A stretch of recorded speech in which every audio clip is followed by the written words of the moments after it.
welcome to Let Glory Shine. I'm your host, Martha Glory Kartaoui, and I am so excited for this episode because another one of my favorites is here to share some love, light, glory with you.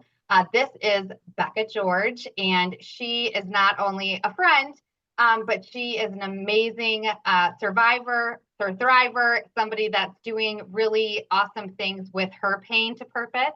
And so I'm really excited to welcome her. Welcome, Bekah. Hi, thank you so much for having me. I'm so excited to be here.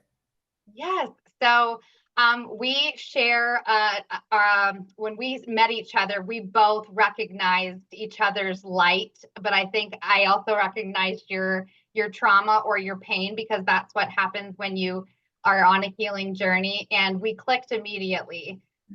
Something that I saw in you was the raw authenticity of who you are, and just you're unashamed about who you are and who you're becoming and where your shortcomings are. And that was so just amazing to me to be able to see somebody so like firmly planted in who they are, who God says they are, because I talk about that a lot, right? And so I wanted to honor that, being that was the first time I met you, which is just a year ago, a little over a year ago. So talk to me about, how did you get to become this confident, beautiful, God-loving person, and understanding who you are and who God says you are? Yeah, so it's been a journey. It's been a process. It definitely was not something that happened overnight. I struggled a lot with self-esteem growing up, just like hating myself to the point where I couldn't look in the mirror. Absolutely hated everything that I saw.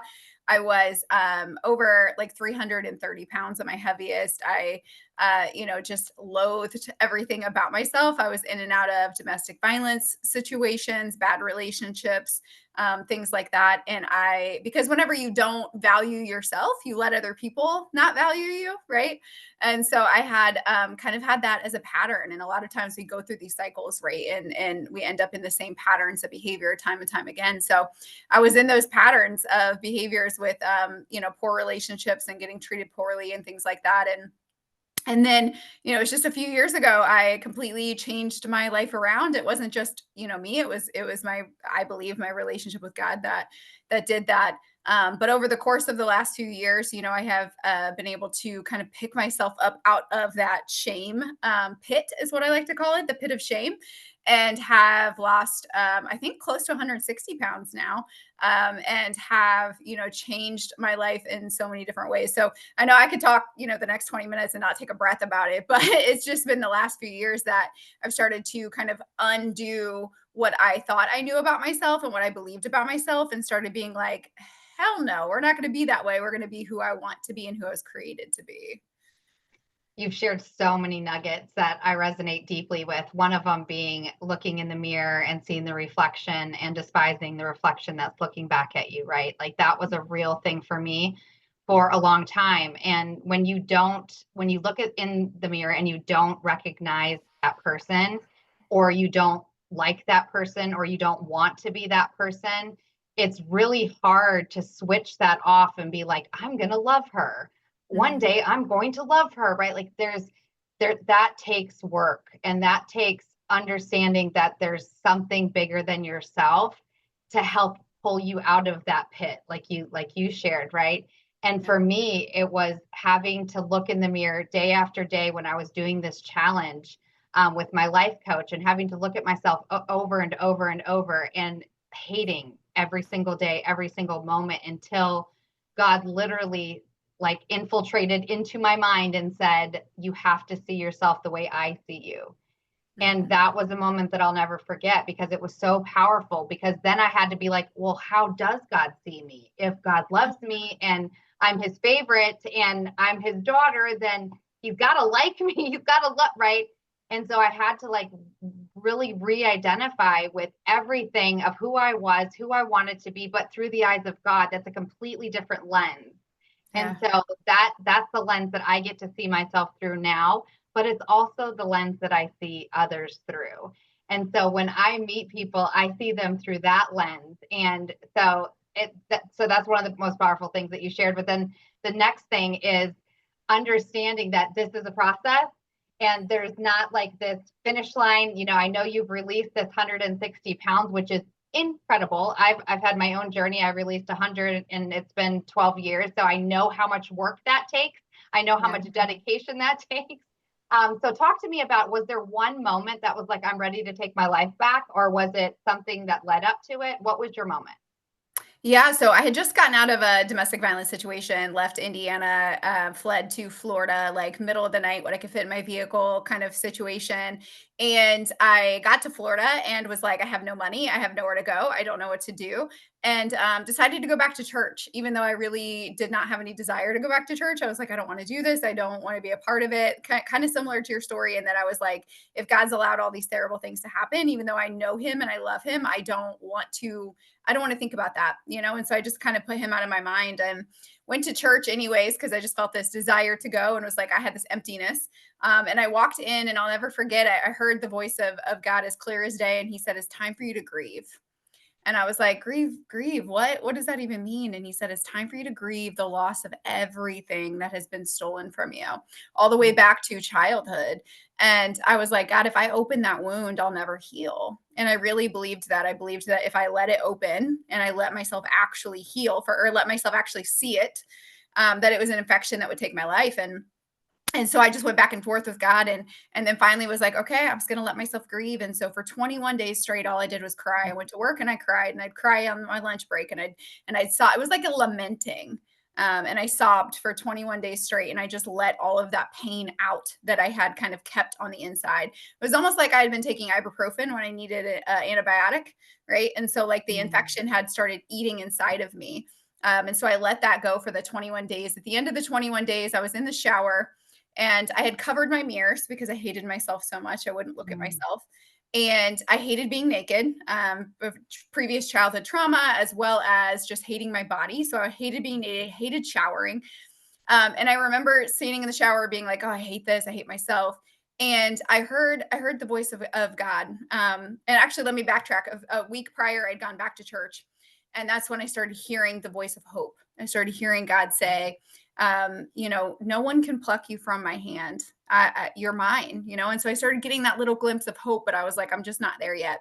So fast forward that next week to the shower scene where I'm standing there, and I felt the Holy Spirit tell me, look in the mirror and stare at yourself. And Martha, when I tell you, like, that was the worst thing you could ask me, like, I'd rather jump off a bridge than look at myself naked. Absolutely not. Because I felt so disgusted. I felt so disgusted at myself. And I just kept feeling this desire to look at myself naked. And so I said, okay. So I took the blankets off, and or the towels and the things I had covered the mirrors. I took it off, and I just stood there for what felt like an eternity. It was probably like 2 minutes. And I just stood there and stared at myself. And I heard the voice of God again. And he said, do you want to be made well? And that was when I was like, well, of course, and it reminded me of the story in the Bible where there was a man that was sick for 30 years, and Jesus came and healed him and said, do you want to be made well? And I never understood that, because if you're sick for 30 years, why wouldn't you want to be made well? Right. But I think we identify with our suffering so much that sometimes that becomes who we are. So I heard that voice, do you want to be made well? And I said, yes, Lord, I'm ready to be made well. And it was like scales fell from my eyes in that moment. And for the first time in my life, I looked at myself and I said, I'm beautiful. Like, I'm beautiful. And nothing had changed. I still was in my 330-pound body. I still hated the way that I looked. I still, had this outward pain that was showing up as weight, which is what I realized later on, was that a pain. Nothing had changed, but I saw myself as beautiful. And I was like, wait, I've been treating this like trash when it's actually beautiful. And that was the moment everything changed in my life. You changed your lens, and that Mhm. changed everything. Yeah, Yeah. I mean, I have like I said, a similar story. And when you change that lens, something powerful happens. The scales are removed from our eyes, and it's like we see truth for the very first time. We see beauty for the very first time. We see it's powerful, very, very, very powerful. I've had the honor and privilege of being able to see you speak on stages several times, and I've watched over this last 15 months or so just how your confidence has grown and how you've stepped into this powerhouse speaker as you've released your weight and as you've grown in your healing and in your identity. It's been really, really so fun to watch. With that being said, something that you share a lot from stage about is about shame and how you carried that for so long. And there came a time where you realized that it had become your identity. Can you speak on that? Because I know that anybody that has a shared experience, we care, like shame becomes an identity. Shame becomes who we are until we say no more and we take the power away from that and we remove that. So can you speak on that? Yeah, so shame had just become such a big part of my life that I believed all the things that we look through that lens, right? The lens of shame. And so I was looking at myself through the lens of shame. And I think that's one of the reasons I let myself get so big and be so big for so long, is because that pain, that I felt like it kept people away, right? And I talk a lot about labels, the labels that we give ourselves, the labels that the world gives us. And one of the labels that shame had given me was fat, undeserving, unlovable, like all of those things. And so I had believed, because I struggled so much with my self-worth, that I believed that I was worthless. I went to my first Jenny Craig meeting at 9 years old. Like 10, I was at like Weight Watchers. 11, I was on like the Special K diet where you only ate cereal and nothing else. And like by 12, I was fully, binging, purging, making myself throw up, hiding food, but all kinds of things. And so I've always had such a poor view of my body and myself. And I think that was what had caused, that shame to grow. And shame grows in the dark, right? And so like it's that voice that tells you to stay in the dark. And because if anyone really sees you for who you are, they're not going to love you, right? And so I started really like identifying with that and thinking, if I can make fun of myself before other people make fun of me, then maybe they won't see that shame. Maybe they won't think I'm embarrassed. Maybe they won't think this about me.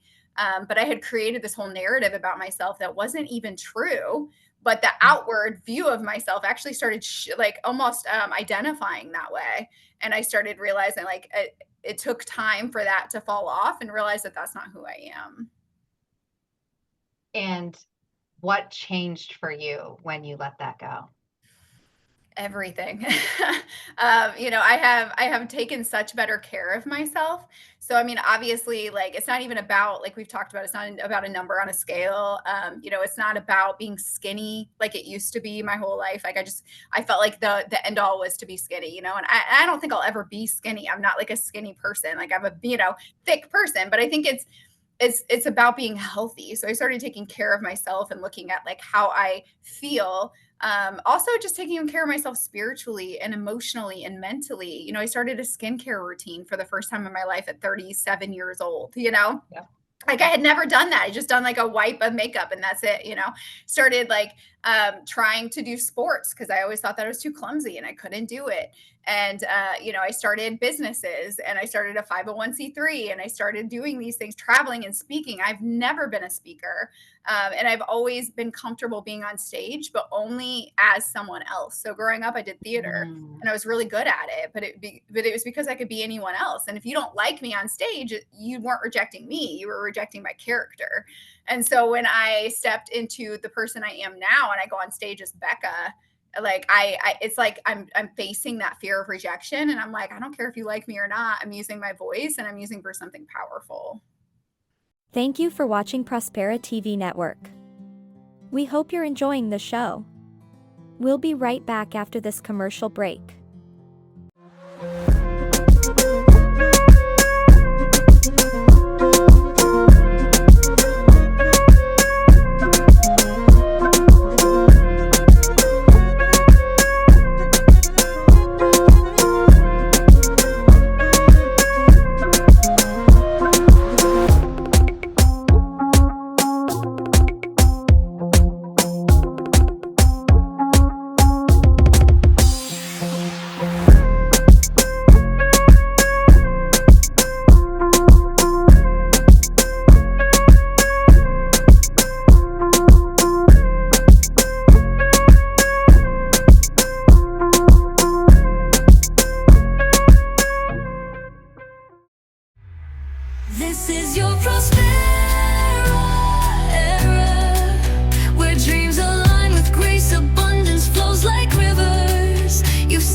ashes I rise. Every scar a story, every tear baptized. This is my freedom, this is my climb. Let glory shine, it's the power inside.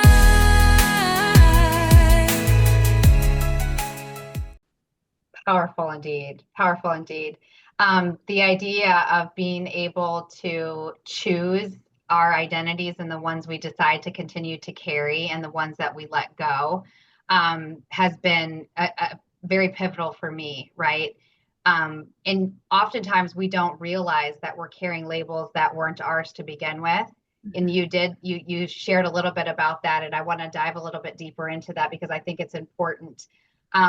When we start seeing ourselves through the lens of God and who God says that we are, you have to question everything about what you've thought about yourself.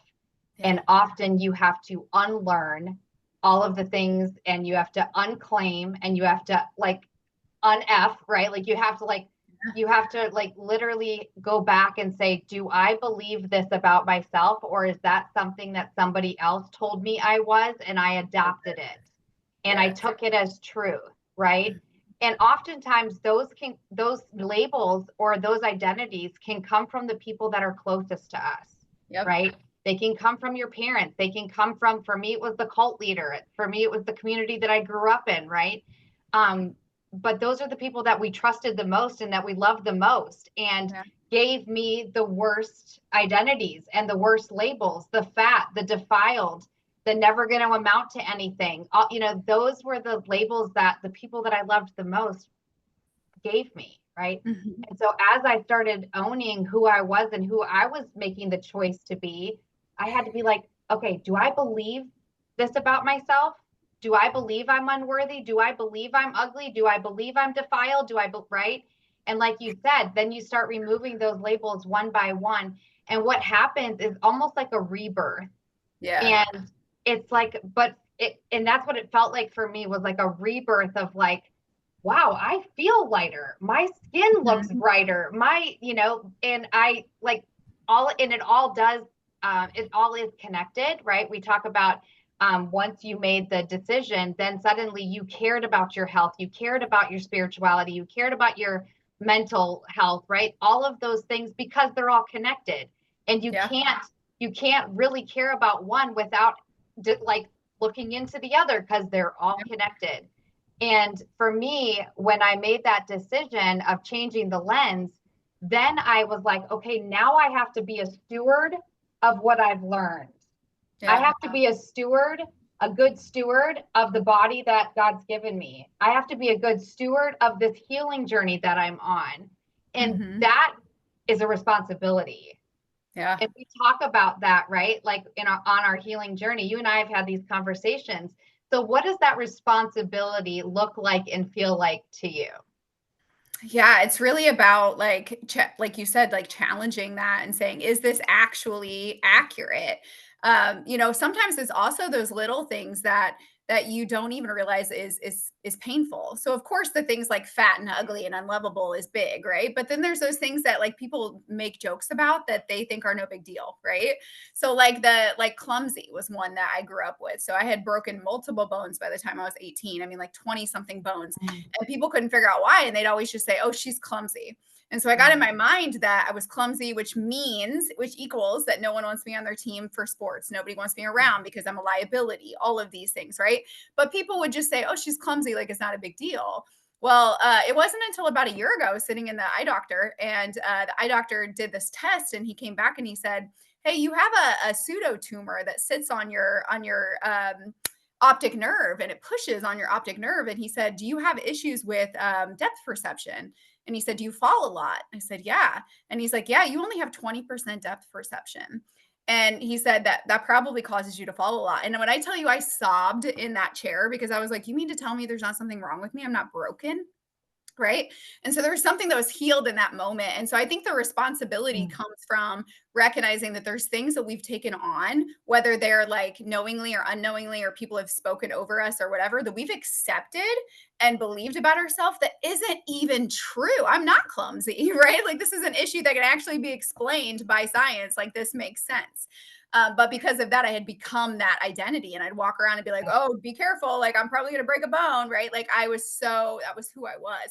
So, my responsibility now is to help other people to recognize, like, you are not necessarily what you have believed that you have been. And you can separate yourself and you can be whoever you want to be. So, when I walk into a Brazilian Jiu Jitsu gym and I'm able to go and be really good at it, I can say, wait, no, actually, I can be athletic if I want. I can be strong. I don't have to be clumsy, right? So it's really about helping people to realize they can be whoever they want to be. And that's a great transition because we are teaming up to create the Unbound event with Ashley Burkeen, who was on the show last week, and Nathan. And we're like, this is really exciting, and I'm so honored that you have joined and that you're ready to do this with me. So talk to me about why this excites you and what people can expect. Yeah, I'm so excited about this event because it is like healing is such a huge part of life that a lot of people never experience. There's so much. I'm a mental health therapist, and I see so often people that go to their grave unhealed. And it's not that like healing is a definite position that you're in at one point, but it's a journey, right? And a lot of people never actually take that step. They stay in their brokenness. Yeah. And when you're in brokenness, you make decisions out of brokenness, right? The broken decisions. And so I'm really excited about helping people to own their story, to hear their own voice, to have that power that comes from their voice, and recognizing whether it's something small or something big, like big T or little T trauma, it doesn't matter. We've all been through shit. And recognizing that like they can take that and give birth to something that has purpose in their life. So I'm really excited about that. We're all going to be speaking about our own individual stories, but also talking about how to give your story power, and how to overcome those things, whether they're big, little, whatever, that has been haunting you for years. Right. And also talking about how to rewrite your story, right? So Mhm. own your story, but also how do you rewrite it? How do you reshape it? How do you change the narrative around the things that are holding you back, that are keeping you stuck? Yeah. So it's Unbound. It's September 12th through 14th in Concord, North Carolina, right outside of Charlotte. And we're just excited to invite you to be there and be part of it. It's going to be transformative. It's going to be enlightening. And it's also going to be something that you don't want to miss, because this is a time to build community. This is a time for you not to be alone. Healing can be a very lonely journey. Mhm. And that was one of the biggest reasons that this mission was put on my heart, and that this passion to do this event was put on my heart, because my healing journey was very lonely, and I didn't have anybody to kind of be my cheerleader or to take my hand and teach me next steps, right? But this is what the event is going to do. We are going to literally walk alongside of you. We are committed to the community. We are committed to anybody that's going to show up, because we've all had our own individual journeys, and all of us have a different perspective on what's worked for them, and what things are tools have been most expressive for them. And so it's really important for anybody that's ready to make the next step in their healing journey to be part of this. Is there anything that you want to add? No, I really want to, I think, just say that, there's some people I hear a lot who say things like, well, I've never been through anything major like domestic violence or, huge trauma, or like a cult, right? Or those kinds of things. And I just want to speak to those people who feel that way, but they've had little broken things that have happened that have caused them to feel less than, or, like imposter syndrome, or feeling not loved, or whatever that may be. And I want to say that this event is for them as well. It's really for you as well, because, healing is not something that is black and white, right? And every person, we don't get out of this life unscathed. Every person needs healing in some way. And so I really just want to speak to those people as well.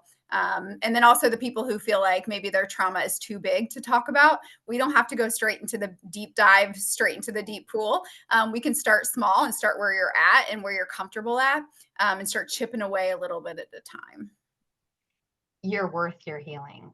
Like, that's what I want everyone that gets to watch this show or gets to come to the event. I want them to walk away with, I'm worth my healing. I'm worth doing the work to reclaim myself so that I can become my best version of myself, or take one step closer to the version of yourself that God created you to be, right? And like you said a little while ago, which is so powerful, is so many of us go through our whole life without truly knowing who we are, knowing our purpose, knowing our mission, knowing ourselves. Like, how sad, right? Yeah. And this has been a long journey for me. It's been a long journey for you as well. I've been doing this consistently for 14 years, and I'm going to do it for the rest of my life, because there's no finish line on trauma or healing, right? But at the same time, like, to know my worthiness, to know who I was created to be, and to get to go on purpose, like do it on purpose, like is so awesome. And it's so exciting. And, you know, people talk about making your mess your message and your pain your purpose, all of those things, right? Which can sometimes sound cliche, but it's so true. When you can look back on the things that have happened in your life and be like, and this is why I'm doing what I'm doing now. This is why I get to be a trauma coach. This is why I want to share my story so others can see their pain in me, right? So they know that they're not alone. That's why I want to create events. That's why I want to team up with powerhouses like you that have your own story, that we can unite and create community so that we can make a bigger impact. Yes, absolutely. I'm so excited. Oh, I love it. And I love you. Yeah. So, Bekah, thank you so much for coming on Let Glory Shine. The last thing that I want to ask before I let you go for tonight, I appreciate your time. I appreciate you sharing so vulnerably and raw. And it's always inspiring to get to sit beside you and get to share. So thank you. So what does it mean for you when I say let glory shine? Man, it's really about letting the healing happen, right? And letting it shine from inside. There was so long that I was kind of dead inside, and didn't have a lot of shine in my eyes, and that those days are gone. And so, it's really about embracing that shine on the inside. The power within ascends. Absolutely. It's God's given us everything that we need. It's already inside of us. We just have to tap into it. We just have to tap into it. We have to dust it off, and we have to reclaim it. So, Bekah George, thank you so much for joining me tonight. I hope that you have a great rest of your evening, and join us again next week, same time, same station. Good night. Let glory shine from the ashes I rise. Every scar a story, every tear baptized. This is my freedom, this is my climb. Let glory shine, it's the power inside.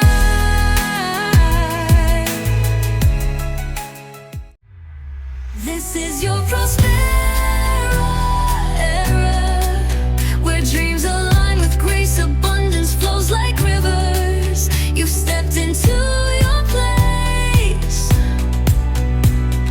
Rise, reign, and remember, you were born to shine. Welcome to your moment, Prospera, it's time. We hope you enjoyed today's show on Prospera TV Network. Make it a point to visit us on YouTube and catch all your favorite shows anytime you want. Interested in hosting a show of your own? Or advertising your business on our network? Contact Elena Rodriguez.